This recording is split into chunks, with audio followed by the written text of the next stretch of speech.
आपने ये तो अक्सर सुना होगा कि भारत दुनिया की चौथी सबसे बड़ी अर्थव्यवस्था बन गया है और हमारा नाम अमेरिका, चीन, जर्मनी, जापान जैसे देशों के साथ लिया जाता है। पर क्या इसका मतलब ये है कि हम सब सच में अमीर हो गए हैं? आइए समझते हैं जीडीपी और जीडीपी प्रति व्यक्ति क्या है और ये आपकी और मेरी जिंदगी को कैसे प्रभावित करते हैं। मान लीजिए एक परिवार में 20 सदस्य हैं। कुछ बुजुर्ग, कुछ बच्चे, कुछ कामकाजी लोग।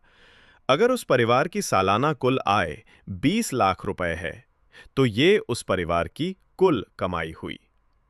अब इसी उदाहरण को देश पर लागू करें। देश की कुल कमाई यानी सभी लोगों, कंपनियों और उद्योगों द्वारा एक साल में पैदा की गई कुल वैल्यू, यही है जीडीपी, ग्रॉस डोमेस्टिक प्रोडक्ट, मतलब देश की सालाना फैमिली इनकम।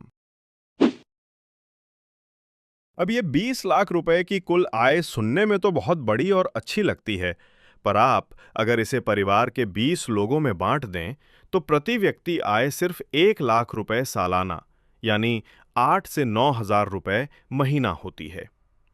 अब यही फॉर्मूला देश पर लगाएं। जीडीपी बटे जनसंख्या बराबर जीडीपी प्रति व्यक्ति, यानी हर नागरिक की औसत कमाई।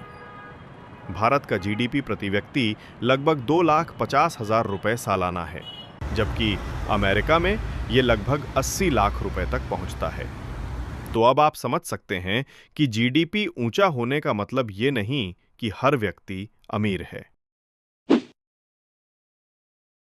फिर से उसी 20 लोगों के परिवार को देखें।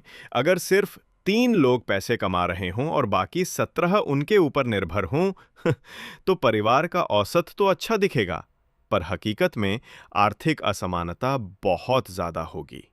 अब सोचिए, अगर कोई परिवार अपनी आमदनी से ज्यादा कर्ज ले ले और उसे फिजूल खर्च या दिखावे में उड़ा दे, तो मुश्किल बढ़ेगी। देश के साथ भी यही होता है। अगर उधार को प्रोडक्टिव कामों में ना लगाया जाए, तो पूरा आर्थिक ढांचा कमजोर पड़ जाता है। आसान भाषा में, एक देश का अर्थशास्त्र किसी परिवार के अर्थशास्त्र से बहुत अलग नहीं होता। देश भी एक परिवार ही है, जहां संतुलन, समझदारी और जिम्मेदारी से ही तरक्की संभव है।